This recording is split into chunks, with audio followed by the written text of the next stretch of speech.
So big investment firms like BlackRock and Blackstone are buying up houses everywhere. Why? They're trying to get rid of the middle class. They want the middle class gone. And the best way to get rid of the middle class is to hit them right where it hurts. Equity, home ownership, the American dream. They're killing it, and they will continue. But the best thing about this is we can change that. We can absolutely change that, but we won't because of greed. We are all chasing greed. What do you think about this? Give it to me right now. So we're going to talk about this. Take a look at the screen. Let me play something from Fox News so you can see what's going on and how giant investment firms have about $120 trillion. I said that, $120 trillion of federally funded money. Think about that. Federally funded money to a tune of $120 trillion to buy your house, your whole neighborhood, and every other house in markets so they can own and control the number one place the middle American has money and wealth, and that is equity in their home. They're destroying it. Here it is. Have you tried to buy a house recently in this country? Suddenly prices are out of control, and not just in the places where you'd think they would be. Texas, Florida, people moving out of failing states into thriving states. They're up everywhere. They're up in San Jose, California, which is already way overvalued for like 20 years, but they're still going up. Homes are going for a lot above asking price everywhere. With his New York City office shut due to the pandemic and looking for more.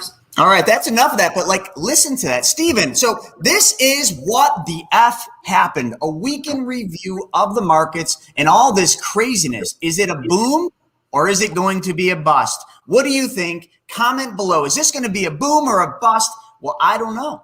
They're going after it. And the thing is, Steven and Sodi, I think we taught these giant hedge funds, these big investment firms, how to do exactly what they're doing, how to buy our houses.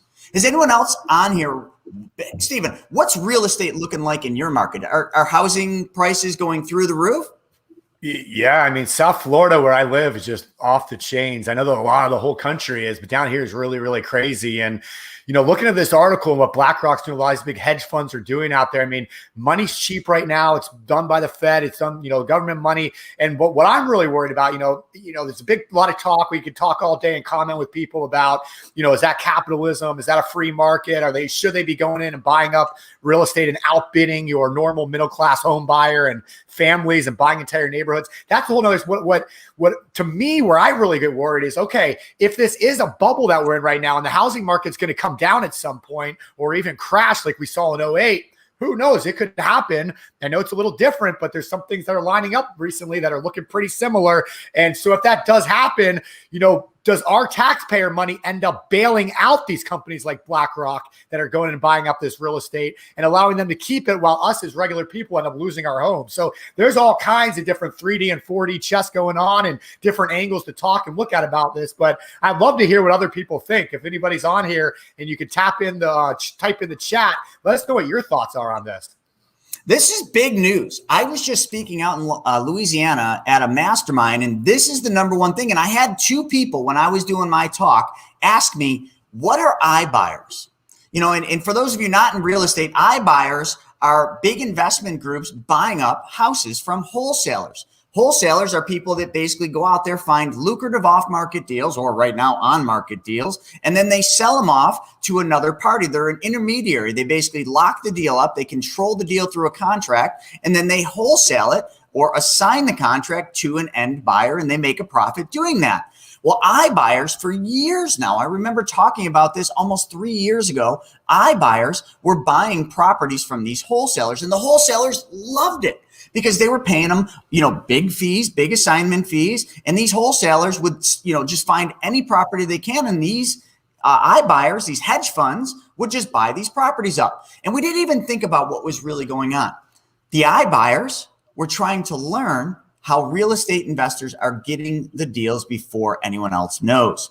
And the funny thing is if you look at what iBuyers are doing right now, the iBuyers, the big funds, it's no secret now, iBuyers are kind of not as popular now. Now you've just got big hedge funds, big investment firms like BlackRock and Blackstone going out there and just openly saying, hey, we're buying up neighborhoods. You just saw it on Fox News. Now, it doesn't matter whether you watch Fox News, CNN, MSN. It doesn't make a difference. It's everywhere. And this is happening. What the F?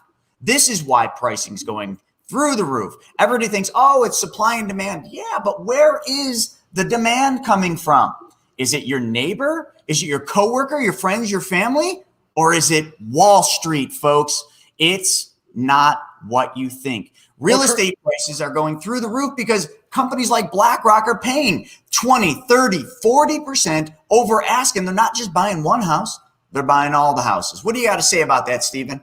No, I was just saying, I mean, because you hear across the country, the housing market is going crazy. You've been talking about it in Buffalo, like, no offense to where you live and people that live in, upstate New York in the Buffalo area. It's beautiful certain times of the year. But, it's not really a place like desirable, like maybe a South Florida that has the weather, or, Texas, where we have especially with COVID, the laws and different regulations and things like that going on, and why we see a large demand coming down to Florida. I mean, we always have, but the net positive people moving to Florida right now is mind blowing.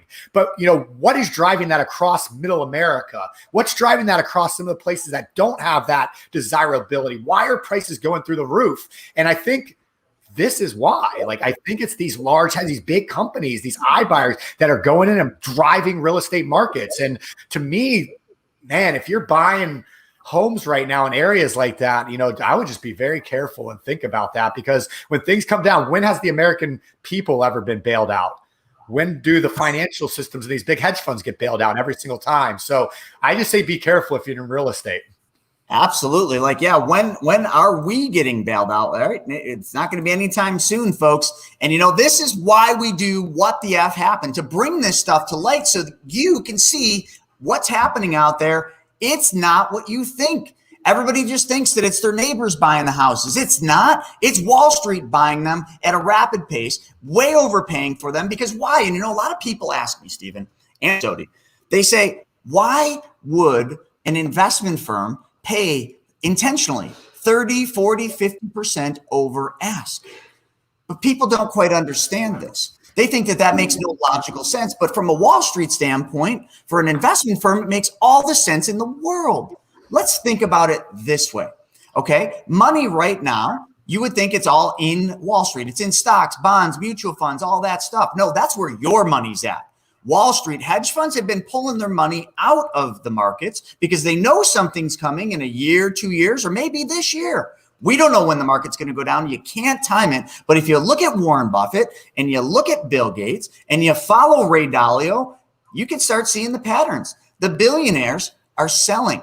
Okay. Mark Zuckerberg selling literally. We had a post showing every day tens of millions of dollars of stock is being sold. Wake up, America. They're selling and you're buying. You're the sheep. You're being let off the cliff, not them.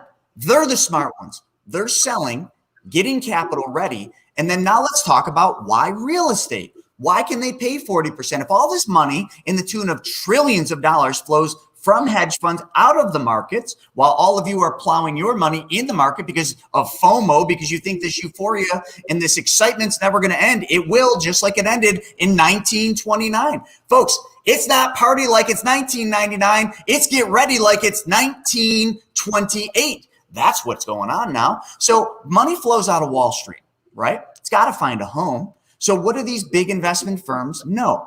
They know that over a long period of time, 10, 15, 20 years, real estate almost always goes up in value. But what else can real estate do that stock or a company or an investment can't do? I'll tell you, it's tangible. You can kick piss on it. You can do anything you want. It's a tangible piece of asset, kind of like gold. So they're plowing this money into these houses. And what are they going to do with them? Let's talk about some of the exit strategies that these big Wall Street firms would have. First and foremost, single family rentals. Is there not? And I want everyone from Instagram to all the channels that we're streaming on, I want you to tell me, right now, I want you to tell me this one thing, okay?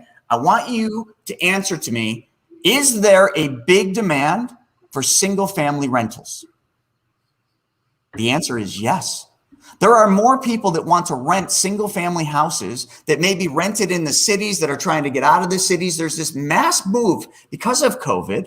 There's this mass move to suburbia and rural areas. And because of that, they can't find housing. And even if they wanted to buy, are they going to pay 50%? No, but they still want the freedom and the feeling of home ownership. So single-family rentals are huge. So if Wall Street buys up neighborhoods, overpays for them, does that matter? No, it's just Wall Street money, right? Wall Street money doesn't need to make 10, 15, 20%. Wall Street money might be content, like pension funds and giant, endowments. They might be okay making 3% long-term. So these hedge funds, these BlackRocks go out there and buy neighborhoods of single-family houses. They turn around and rent them and make maybe 7, maybe 8% conservatively on rent roll without the risk of Wall Street. While everybody else plows money in Wall Street, they're pulling the rug out from them and putting that money into their neighbor's house that just went up for sale. And because of that, you're stripping away the ability for the average person to buy a house, because the average person eventually will be priced out of the market, and their only option will be to go back to BlackRock and Wall Street and rent the house that they wanted. Do you all see what's going on? And Chris, I'll add one more thing to that as well. Is these big hedge funds, I mean, they do a lot of research. So they study trends, they study psychology and what's going on in the country. And right now, the trend is younger people are not getting married young. They're not settling down young. They're not finding that forever job in a location they're going to build their family. They're wanting to travel. They're wanting freedom. They're wanting to move around. They're wanting to hop jobs and find out what they love in life before they settle down. They're having less kids. They're taking longer before getting married and having children. So what does that mean? They don't want to be tied down with a home. So these big companies realize, well, if younger people aren't buying up homes, what are they doing? They're renting. So if we buy these homes, then we have an automatic place that they have to come to us to rent from, and we can basically control that entire market. So they're very smart with it as well. Absolutely. And I just posted it. Sean said there's only 10 days worth of homes on the market here. That's crazy. Why? Nobody really asks why. They just think that the euphoria and this bubble is going to continue. It's not. Because the hedge funds eventually are just going to buy them all. And the average person is not going to have a house that they can buy unless they learn how to buy it off the market or get ahead of the hedge funds. Good luck. Hedge funds have a lot of money. I already told you $120 billion, or I'm sorry, correction, $120 trillion of money that is federally funded. Federally funded through who? Well, you ever hear of Fannie Mae, Freddie Mac? Like, isn't that federally funded? You're darn right. They're not federally owned. They're not owned by the government, but they sure look like they're controlled by the government. Own nothing, control everything. Bingo, you got it. So second exit strategy. These hedge funds want to move out of these properties and they want to create liquidity, or they want to, profit someday later after they've rented the houses for several years. They put them on the market. They sell the property, but the money isn't in the sale because they already paid 50% or 30% over ask. So, everybody's like, oh, they're never going to make money reselling the house. Wrong again. What does Wall Street also control? The banks. What do the banks issue? The mortgages. What can they make their money on? Selling the house and controlling the mortgage. They make all the interest up front in the first 7 years. If any of you have bought a house recently or refinanced, I urge you to do this. Look at your mortgage statement. How much of your monthly mortgage payment is going to principal, and how much of that monthly payment is going to interest? I'll let you guys answer that. Most of you haven't even looked. You're just like, but Chris, I got a 2.75% interest rate. Bullshit. This is the problem. What the F? It doesn't matter what your interest rate is. That maybe gets you a little bit lower payment, but that doesn't do anything. The banks are getting paid all the interest up front in the first 7 years. 80 to 85% is how much you are giving away of every monthly payment in interest. Very little is going to your principal. It's all going to interest. So if Wall Street owns the house, sells the house, controls the mortgage, they get paid all the interest over 7 years, plus they make the money on the property. Now you guys seeing it? Let's move on to the next topic, Stephen, because that one's very controversial. We got a bunch of people. I'm sorry, one more thing. Yeah. Pam said something that I thought was really important that I bring up. She brought up REITs, REITs. How many of you on Instagram or any of these channels have or heard of REITs? Everybody's plowing money into REITs thinking, oh, it's real estate. Yes and no. REITs, and I'm talking publicly traded REITs. There's private REITs and publicly traded REITs. Publicly traded REITs, in my opinion, are toxic. And Sodi, I know, is on here, and Sodi is our trader, but Sodi probably has an opinion on REITs, and I want him to say that. But REITs are kind of just a jumbled mess of a whole bunch of stuff. You don't even know what you're getting. If you're plowing money into REITs saying, oh, REITs are good, they're doing well, of course they are. But eventually when the market tanks, REITs will tank just as fast. You are not safe buying REITs. REITs, I think, are toxic. Sodi, what's your opinion on REITs? Right. So, yeah, I mean, again, I think it's important for people to understand what REITs really are. At the end of the day, you are buying and trading them on the stock market. They don't have the same tax advantage as, buying real estate itself does for individual investors.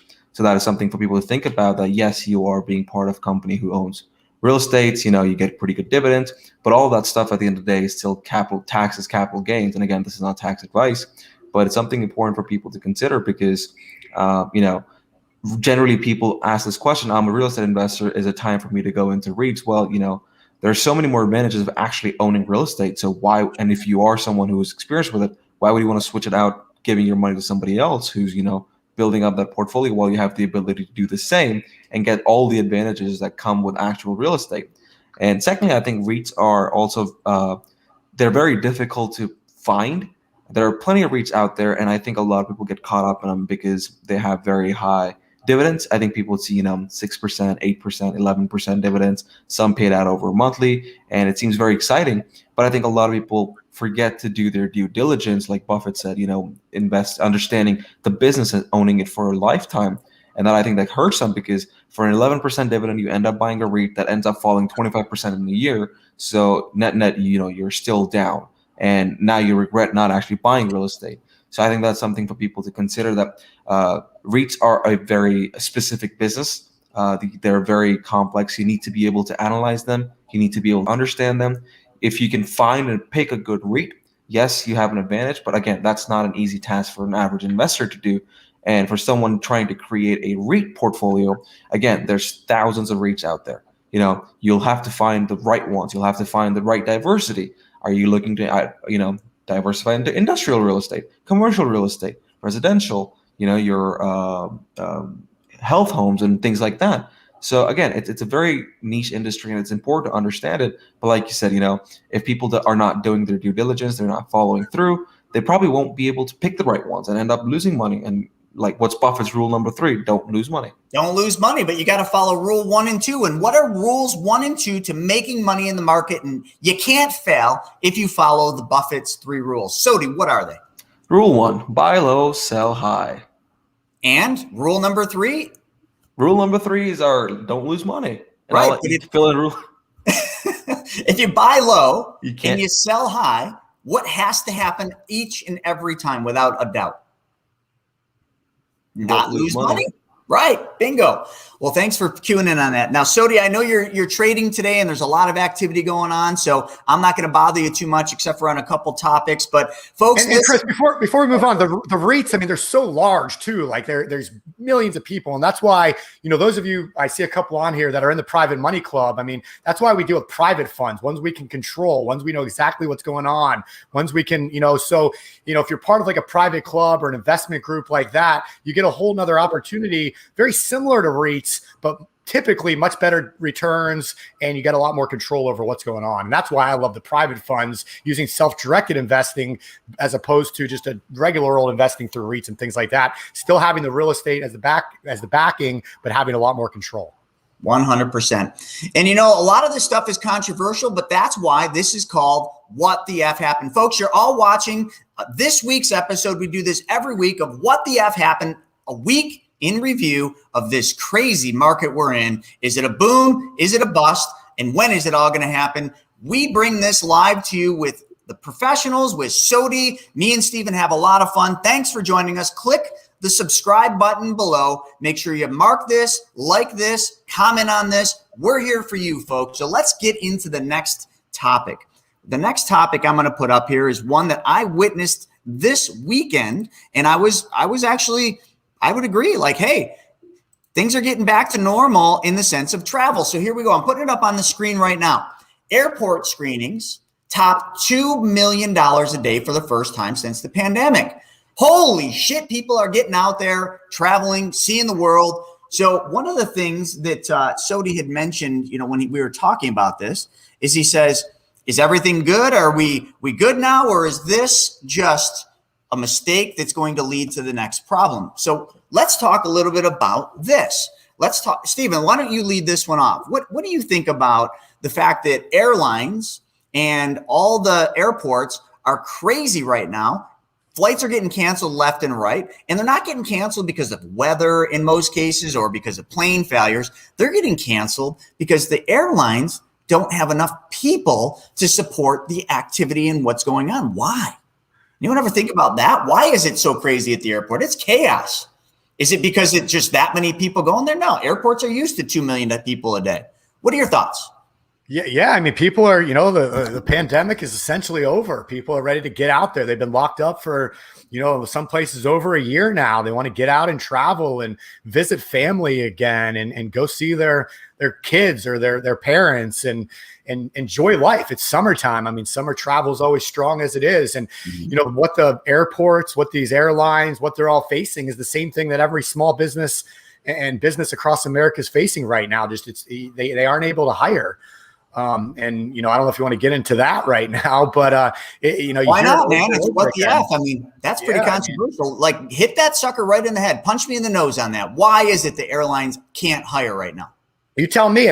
Nobody's going back to work yet. It's the pandemic stimulus money. It's the unemployment. I mean, I don't know what it is, but people are not getting back to work. I mean, you hear stories of this all the time. I mean, my local town where I live, there's big signs on the door like, we're paying $20 an hour, plus your regular tips for waitresses. I mean, the regular stores are giving people bonuses just to come interview. It's crazy. Like, nobody's getting out there back to work. But yet the market is at all-time highs. Real estate's going through the roof. Everything just seems so upside down right now. But I am happy to see people out there traveling and getting back to it, because that's what's going to eventually drive and make our comeback happen. Absolutely. I mean, it's crazy. If I'm just looking at these charts that was on CNBC here, you can see it. But, why is it that everybody's giving bonuses just to get people to come in and fill out applications? Last night I was out at a restaurant, and it was packed. I was at a restaurant and I'm talking to a guy who owns a whole chain of pizzerias. He's been crushing it during, COVID. Pizzerias have been a hot topic. But his biggest problem is he could be making a lot more money, but he can't find the proper people to work. He says people will start working, realize that it's actually work, and then quit a week later. You can't find good staff. And, you have to pay somebody over $20 an hour in most cases to really get them to where they're at, just sitting at home, playing Nintendo or Wii or whatever they're doing, making unemployment checks plus the bonus. Now, this is all going to end, folks. This is all going to end. I think here in New York, September or so, they say the fall, which means it'll probably be 2043 before they stop paying the bonuses here in New York. But anyway, we won't go there. So if they continue doing this and they continue almost incentivizing people for staying home, you're going to see these problems. Restaurants can't find workers. We tried renting out a loft inside of a restaurant, and they won't rent us the loft. And I'm just like, why? Like, we got 30 people. We're going to be coming here spending a lot of money. It's not because they don't want the money. They don't have the staff to facilitate it. Holy crap. That's what's going on. Well, it's happening in airports too, folks. So this problem, you know what it's going to result in? Everybody loves free handouts, but is there anything for free, Stephen? No. So what happens if you can't get staff? And you got to then pay staff double what you're used to paying them, which, hey, that's good for the people working there. But what happens next? Well, the cost of that ticket to fly is going to go up. The cost of that rental car is going to go up. The cost of that hotel booking is going to go up. The cost of the food you're going to purchase in the airport is going to go up. Everything is going to go up, which is happening. We're facing inflation like we've never seen before. Everybody, the stock market is on edge right now, waiting for what the Fed's going to come out and say this week about inflation and what they're going to do to handle it. It's surging. Yeah. And, this is a big problem, but, there's no free lunch, folks. The cavalry's not coming. If you're getting something for free, you're going to pay for it 10x later. You're going to pay for it in rising cost of your tickets. All the food at the restaurants are going to cost more. Everything already costs more. And it's not for the normal reasons. Some of it's inflation, yes, because they printed trillions of dollars. Pretty soon it'll be 9 point something trillion dollars that they've printed. Okay, where did all that money go? I'll tell you where it didn't go. It didn't go all in your pockets, because if they printed, let's just say the 5 trillion they printed now, and I can't remember what I read, but that would equal, I think, like over $1 million per, I could be off on this, but it was like over $1 million per US citizen if they just gave that money to you. But did they? Oh no. Who got a lot of that money? Foreign countries, pharmaceutical companies. Some of that was needed. They had to get the vaccines done, but did they need what anyway, super controversial, but you're like, look around, and every time the government gives you something for free, just understand they're going to take it back 10x over the next few years in the cost of inflation, rising costs. I know I was in Louisiana, and somebody there told me that a flight from Louisiana to Atlanta, it's a little over an hour flight, $800. Okay. During COVID, you could get tickets for $100. Pre-COVID, you could probably get that flight for $200, $300, $800. That's the impact.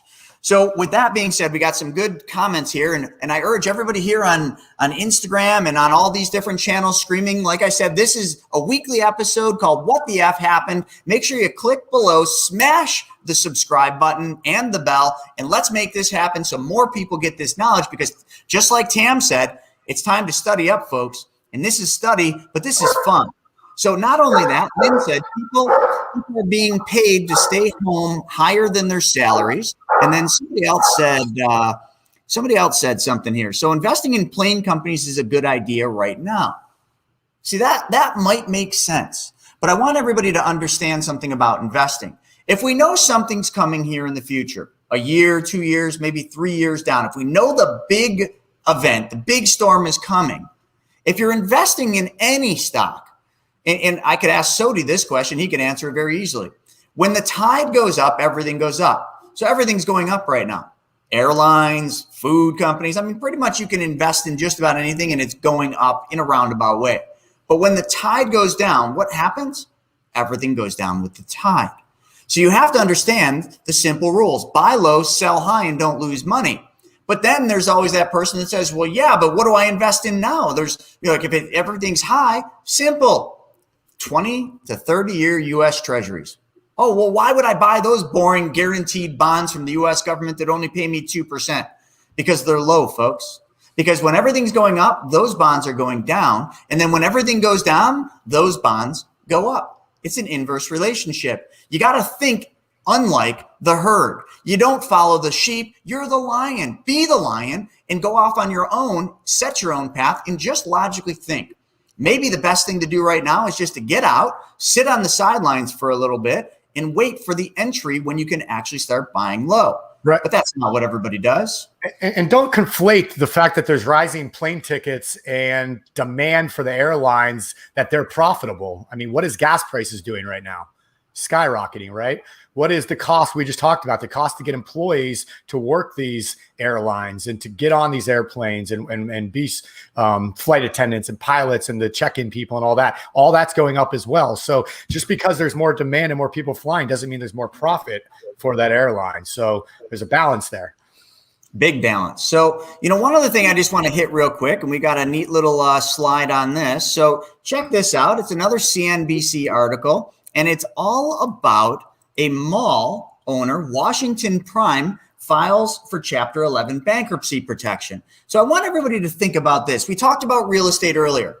What real estate is going up in value? Well, some people would say all of it. Wrong. Big commercial real estate really isn't going up in value. Right here, this mall owner, Washington Prime, files for Chapter 11 bankruptcy. Big commercial places are still hurting.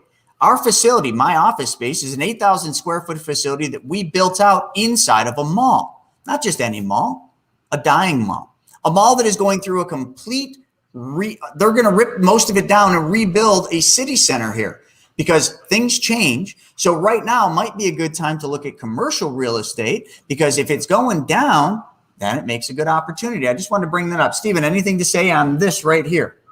No, you're absolutely right. And again, that's, a lot of times when you're looking at REITs, going back to that, I mean, and Sony brought it up, what's in that REIT? And a lot of REITs, have lots of different types of properties. So, you got to make sure you understand what you're investing in and what's going on with these markets. Because even though we say real estate market, there's so many different types of real estate, and we talk a lot about that with Money School and our 3-day training that we do.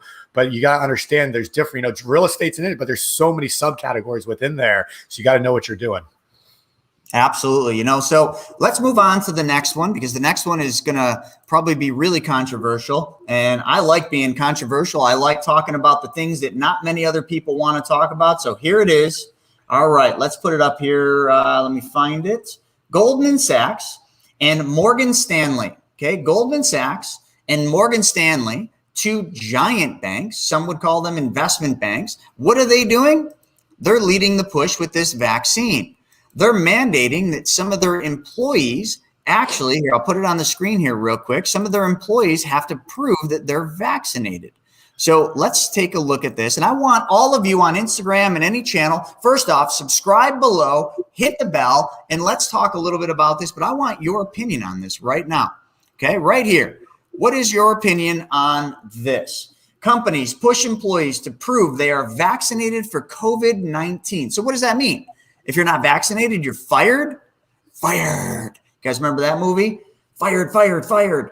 I mean, what does this mean? Where does this end? How do they prove it? Do they move to a passport thing like they're talking about, where you got to flash your vaccine passport to get on an airplane, to actually go to your job, to do what you're doing? Or is this just going to create another bottleneck where the people that don't want to get vaccinated for one reason or the other, those people are now unemployed, can't travel, and have to stay in their cage and never leave? What do you think about this? This is highly controversial, so we should bring some haters out, but that's okay.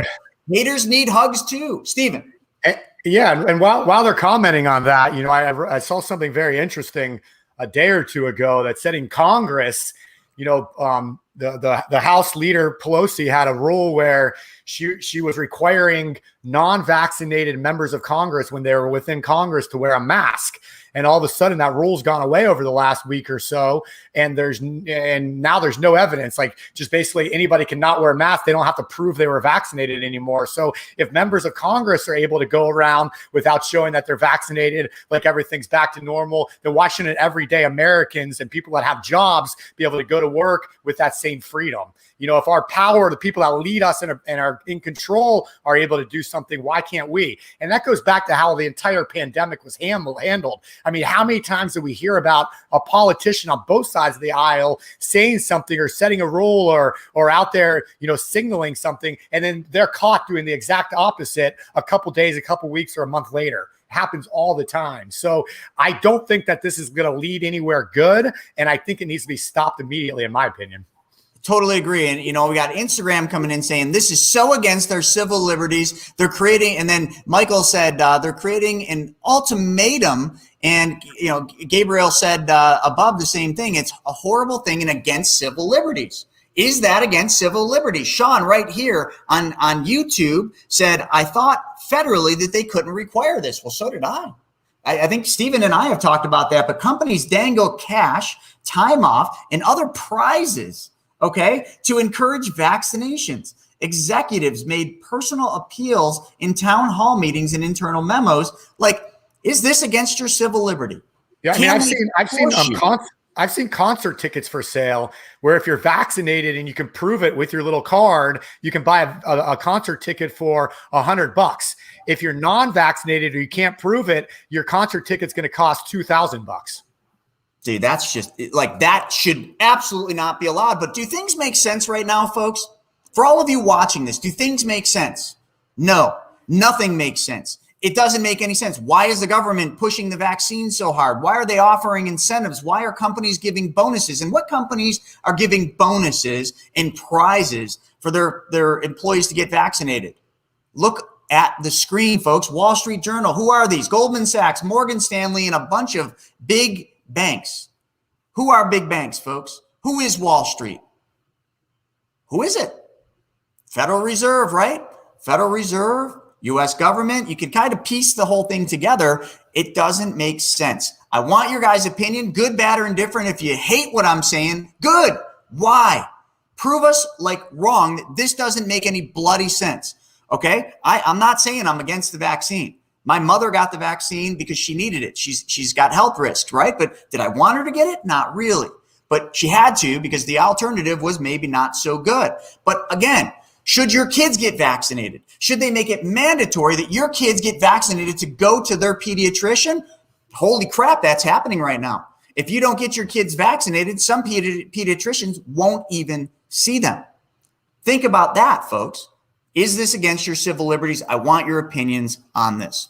And then we're going to move on to the next topic. But let's just see, Stephen, what are some of the comments coming in on that? We got Mary said they're offering a chance to win $1 million if you get vaccinated. Whoa. A lot of states doing that. A lot of states are putting you into a lottery and then giving away millions. I mean, Dunkin' Donuts was good. I think it was Dunkin' or one of the Krispy Kremes or something was giving away donuts. They're giving away free French fries. They're giving away, and not to mention, those are all the things that. All right, we're gonna let that one go. But it's crazy what's going on right now. What the F? That's all I gotta say. Cassandra just said, agreed. All the bribery of prizes and rewards for the vaccinated is sickening. And then someone said, hey, listen, I love this comment. This is from Instagram. Somebody said, I don't want to get the flu, right? So I get the vaccination. And I think that's exactly how we sum this section up in what the F happened. If somebody wants to get the vaccination because it protects them, they don't want to get COVID, which nobody really does, but they don't want, the risks of that. So they get vaccinated. That's their decision. They make that decision openly with themselves and with their family for their best interest.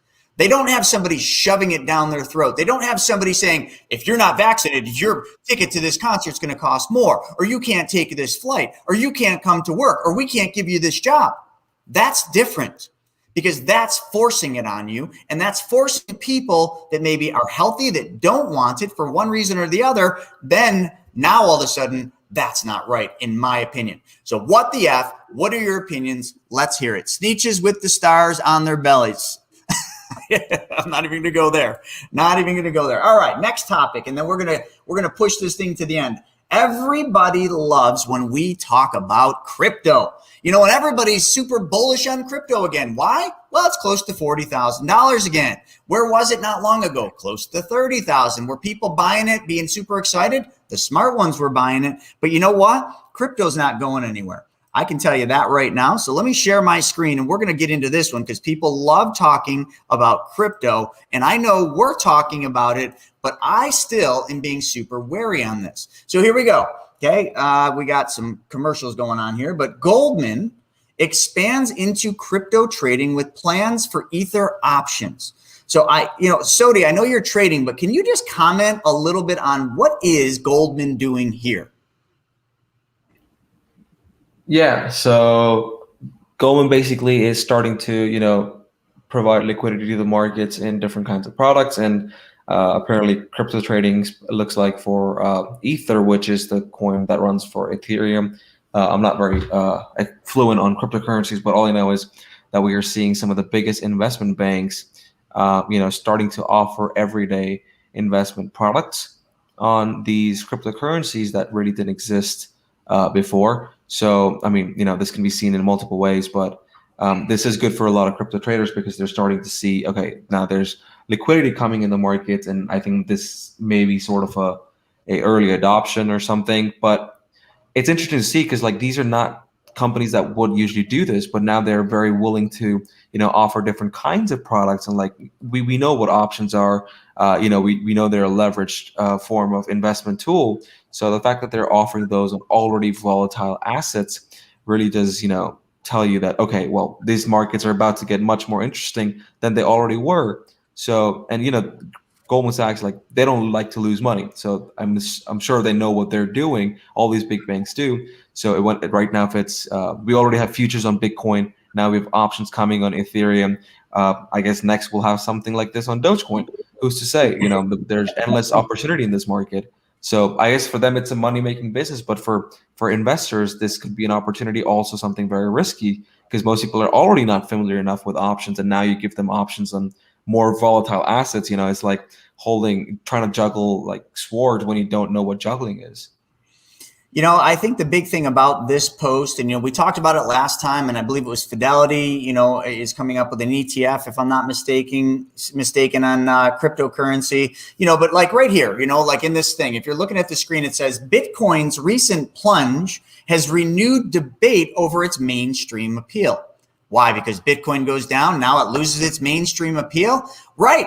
Because nobody wants to buy low. Everybody wants to buy high and then sell low and lose money because they're so scared of missing out. FOMO is real, folks. It's one of those things, the fear of missing out. When the market's going up, when Bitcoin's going up, everybody wants it. When Bitcoin's going down, the only people that want it is Sodi, myself, Steven, and the inside. I don't want to call us the insiders, but the professional traders that know the way to make money is buy low. And here's how I do it. I'll just give you my opinion. I'm not making a suggestion, a recommendation or anything, but this is what I'm doing.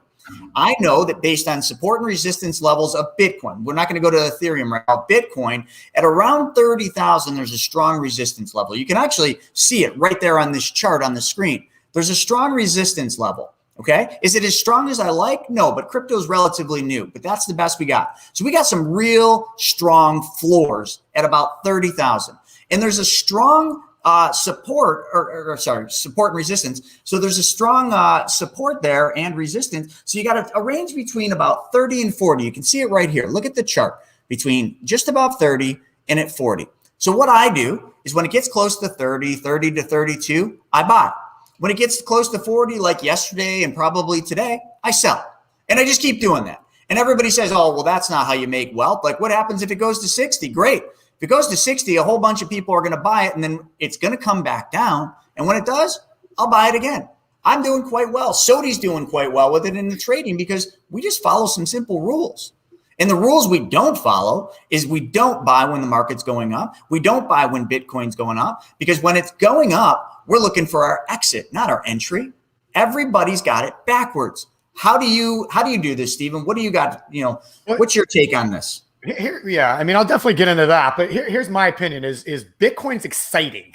Bitcoin's going crazy high. Bitcoin will drop 50% in a week. Like it almost goes back to that old saying that any news is good news, right? Anytime you're in there, even if it's bad news, it's still good news because anytime anything happens with Bitcoin, it's on the front page of everything, right? And people are like, oh man, and it's just, all that does is it gets more and more people saying, okay, well, what is Bitcoin, to the point where our grandparents are buying it now, and it's just, and I feel like these big companies that are now offering, for example, options trading in Bitcoin, I'd love to see the inner workings of how that works. I guarantee you there's a lot of fees involved and they're making money by doing this, whether they think it's good for that investor or not over the long term. They're making money off of something. I'd love to see the inner workings of that, but it's the excitement factor. And what I really want to see, and the reason I'm kind of step back and I'm not doing anything with crypto right now. I've bought low, I've sold high. I'm kind of sitting back watching right now because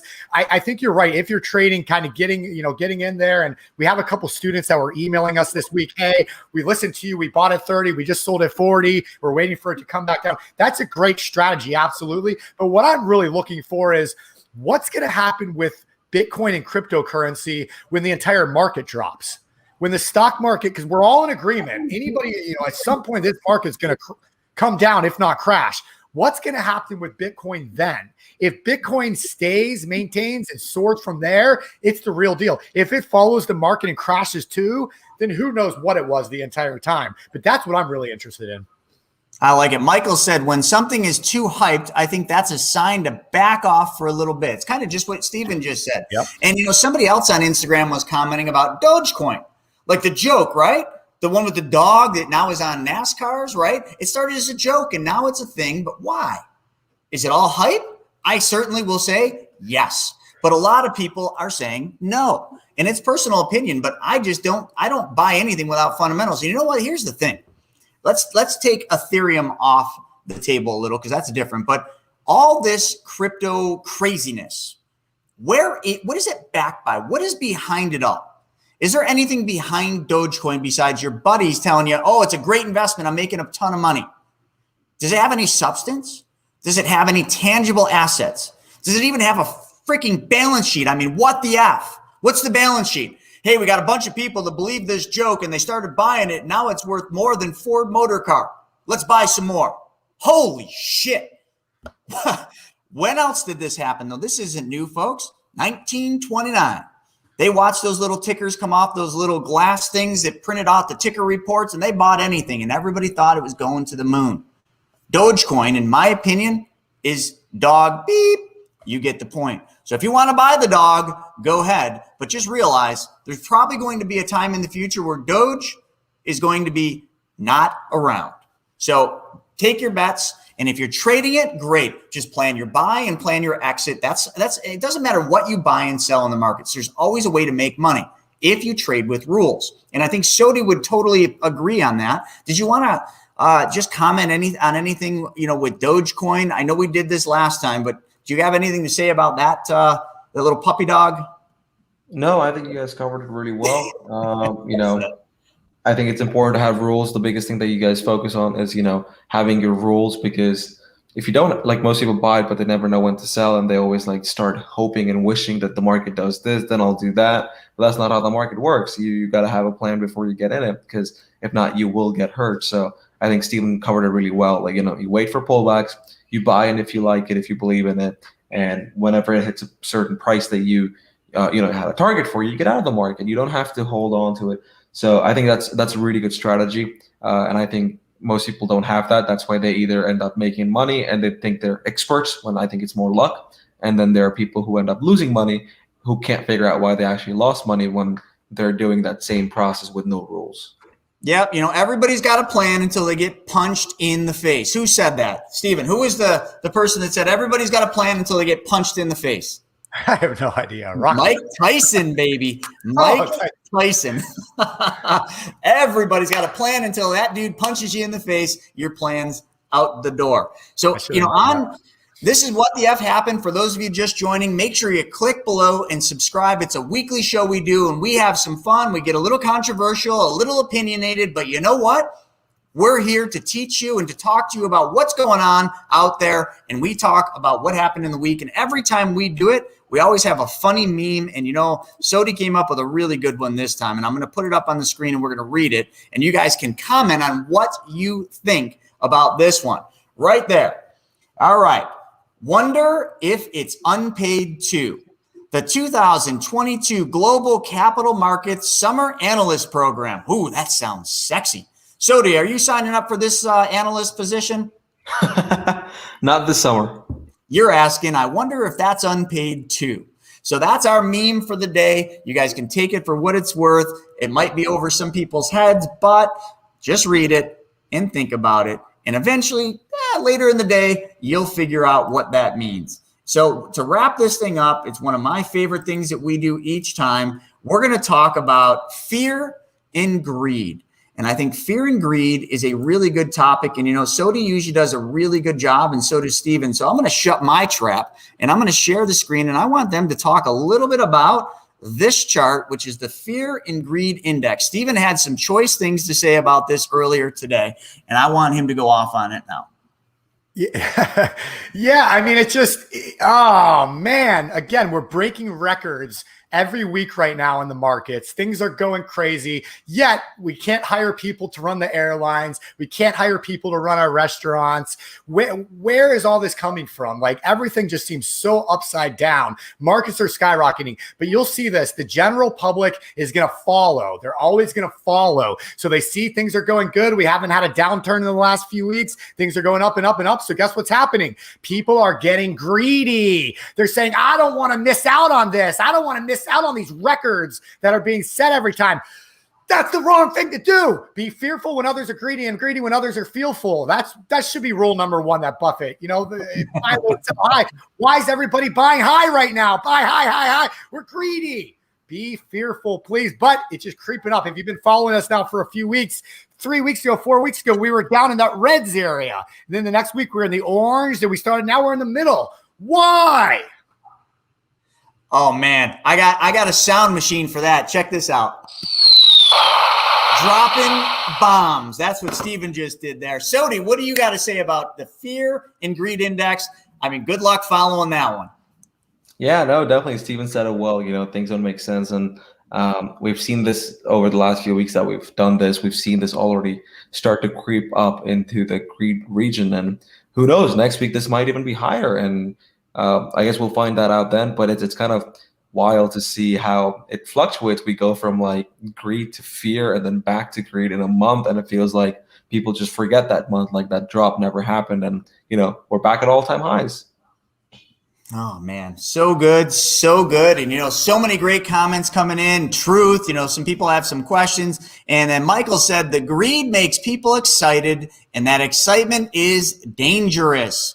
When they get too greedy, the things go wrong. Fear really kicks in. And when fear kicks in, when there's blood in the streets, Warren Buffett, Bill Gates, Ray Dalio, Sodi, myself, Steven, we're buying because everybody else is selling. And that's how you make money in the markets. So, folks, thank you for joining us for another week of What Chris, the F Happened. Go ahead, Chris, Steve. Sean, are you still on, Sean? Sean, are you still on? So he answered correctly when you asked who punched you in the face. He said Mike Tyson, and what do you win? Oh, I got something for him. If he's still on, I'm going to give him something. I'm going to ship him a book. But he's got to answer. He's still on. Let's see. Because we want to encourage people to get on. These are only live. Like, you got to get on live to see these. And we're doing it. And we're not sending out invites. We're not sending out email reminders. It's every Wednesday morning at 9:30 a.m. Eastern. Let's see. Sean, you got 10 seconds. You still on? Comment if you are. 9, 8, 7, 6, 5, 4, 3, 2. All right. If he comments, I'll send it. But I was going to give him a book.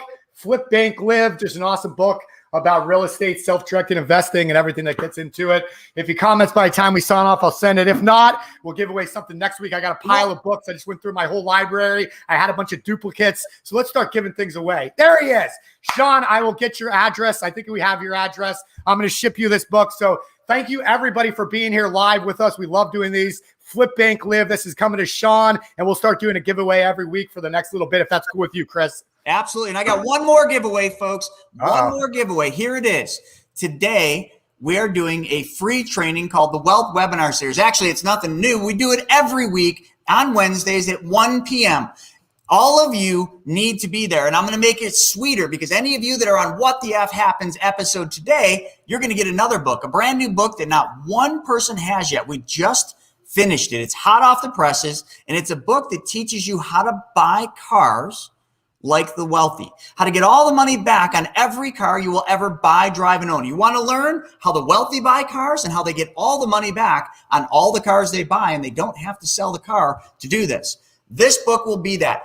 Join us today at 1 o'clock. Everyone that registers and joins us for today's Wealth Webinar Series will get the first copy of that book. So if that doesn't get you excited, I don't know what will. But then you're probably saying, well, where's the link? How do I do it?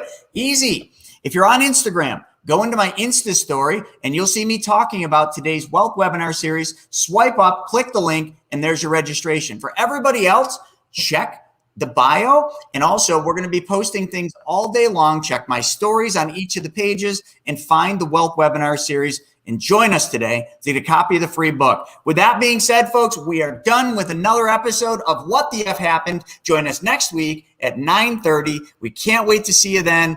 See you later.